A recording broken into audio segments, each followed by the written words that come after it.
नमस्कार दोस्तों, स्वागत है आपका हमारे चैनल पर। वक्त है 25 फटाफट खबरों का, जहां हम आपको देंगे देश दुनिया की 25 बड़ी अपडेट्स, वो भी बहुत कम समय में। चलिए फिर शुरू करते हैं। गुरु तेग बहादुर जी का बलिदान दिवस भारतीय इतिहास में धार्मिक स्वतंत्रता और अटूट साहस के रूप में याद किया जाता है। हर साल 24 नवंबर को यह पवित्र दिवस मनाया जाता है। इस दिन देश भर के कई राज्यों में स्कूल, कॉलेज और सरकारी ऑफिस बंद रहते हैं। दिल्ली में हुए ब्लास्ट के बाद जांच एजेंसियों ने ऑनलाइन आतंकी बनाने वाली एक फैक्ट्री का पर्दाफाश किया है, जहां जांच में व्हाइट कॉलरल टेरर मॉड्यूल की शुरुआत का पता चला है, जिसमें युवाओं को ऑनलाइन माध्यम से कट्टरपंथी बनाया जा रहा था। इस मामले में कई और राज खुलने की संभावना है और जांच एजेंसियां नेटवर्क के पीछे के लोगों की तलाश कर रही है।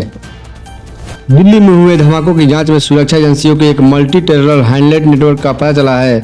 इस नेटवर्क में कुछ लोगों को AK-47 जैसे हथियार जुटाने, कुछ को विस्फोटक सामग्री का इंतजाम करने और कुछ को विस्फोटक को डीप फ्रीजर में रखने की जिम्मेदारी दी गई थी।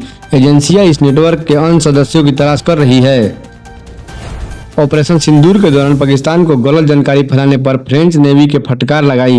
नेवी ने कहा है कि पाकिस्तानी मीडिया ने गलत तथ्य छापे। एक रिपोर्ट में दावा किया गया है कि फ्रेंच अफसर ने भारतीय रॉकेट जेट को मार गिराने की पुष्टि की थी, जिसे नेवी ने खारिज कर दिया।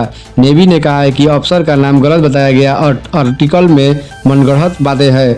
उन्होंने स्पष्ट किया है कि इको पैसिफिक कॉन्सेप्ट में कैप्टन लॉने का प्रोजेक्शन तकनीकी था। उन्होंने किसी भी विमान को मार गिराने की पुष्टि नहीं की है। साउथ अफ्रीका के खिलाफ खेले जाने वाली 3 वनडे मैच की सीरीज में भारतीय क्रिकेट टीम का ऐलान हो चुका है।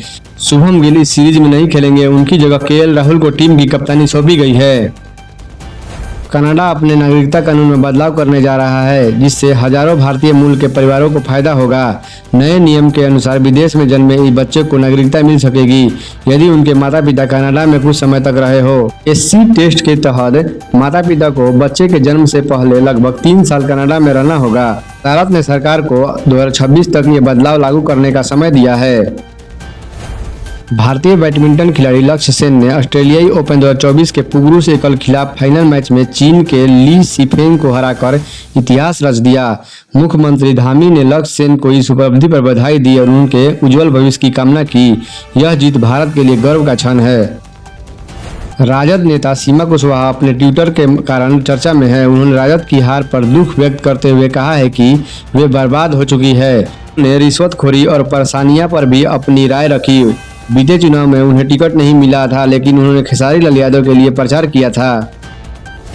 भारतीय महिला क्रिकेट खिलाड़ी स्मृति मंधाना और म्यूजिक कंपोजर पलाश मुच्छल की शादी स्मृति के पिता को हार्ट अटैक आने के कारण टाल दी गई है। परिवार ने स्वास्थ्य और सुरक्षा को ध्यान में रखते हुए फैसला लिया है। बिहार में एक अध्ययन में मां का दूध के यूरेनियम की मात्रा पाई गई, जिसमें बच्चों के स्वास्थ्य को लेकर चिंता बढ़ गई है। शोधकर्ताओं ने 40 माताओं के दूध के नमूनों का विश्लेषण किया और पाया कि 70% बच्चों में यूरेनियम के कारण गैर कैंसरकारी स्वास्थ्य जोखिम हो सकता है। हालांकि यूरेनियम का स्तर तय सीमा से कम था। डॉक्टरों ने स्तनपान जारी रखने की सलाह दी जब तक कि कोई विशेष चिकित्सीय कारण न हो। उप मुख्यमंत्री केशव प्रसाद मौर्य ने रामपुर में सरदार पटेल की जयंती पर राहुल गांधी, अखिलेश यादव और आजम खान पर निशाना साधा।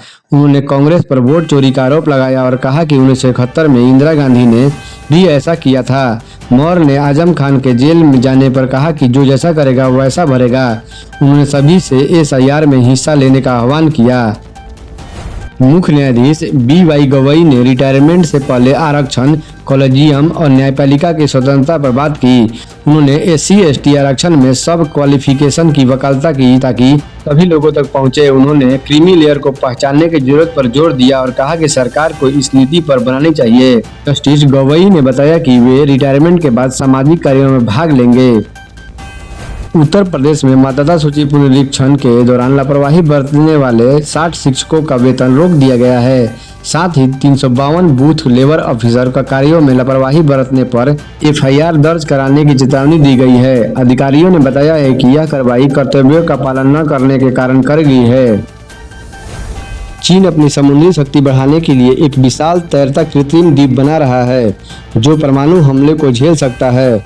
78,000 टन वजनी यह द्वीप दक्षिण चीन सागर जैसे रणनीतिक स्थानों पर तैनात किया जा सकता है। इसे संचार, रसद या निगरानी केंद्र के रूप में उपयोग किया जा सकता है, जो भारत के लिए चिंता का विषय है।